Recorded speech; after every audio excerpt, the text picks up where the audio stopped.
A mediados de la década pasada, a Australia se le dijo que ya no necesitaba mantener reservas de combustible, que los mercados globales se encargarían de ello. Ahora, 10 años después, esa suposición está siendo revertida. ¿Por qué? Vamos a verlo.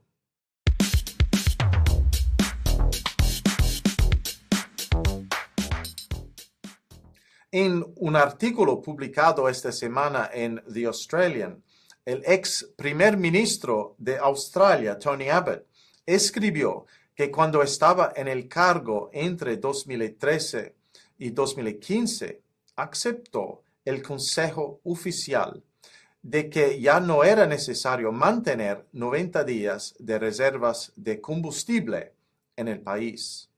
¿Por qué?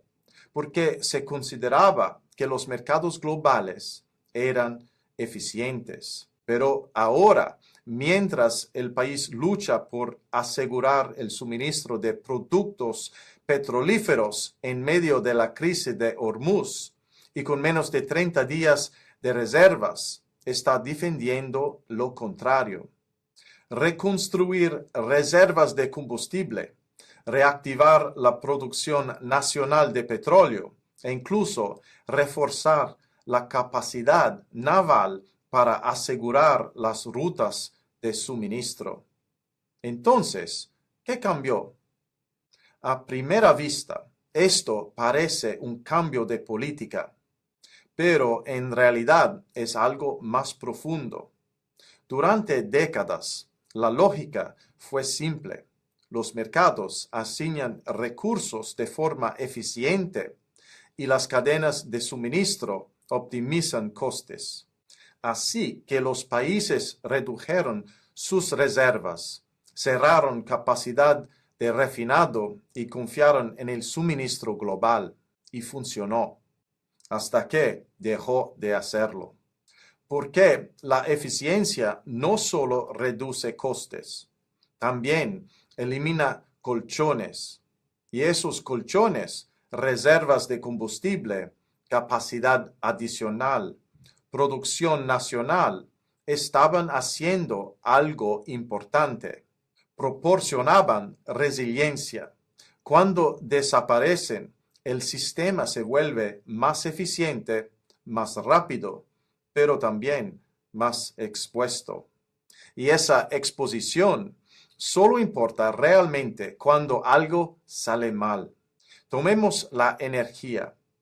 En condiciones normales, el petróleo fluye a través de los mercados globales. Los precios se ajustan, la oferta responde. Pero cuando un punto crítico como el estrecho de Hormuz se ve amenazado, por donde pasa aproximadamente una quinta parte del petróleo mundial, el problema ya no es solo el precio, es el acceso. Y en ese momento, los mercados no resuelven el problema lo suficientemente rápido. Los gobiernos intervienen. Ahí es cuando la eficiencia deja de ser suficiente. Este es el contexto del argumento del señor Abbott. Reconstruir reservas de combustible no es solo almacenar, es reintroducir un colchón que el sistema solía tener.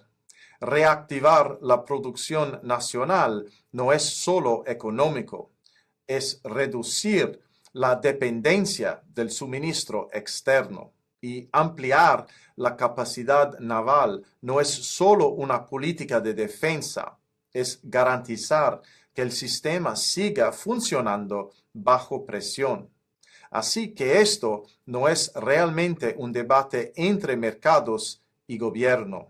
Los mercados siguen ahí. Siguen asignando recursos la mayor parte del tiempo.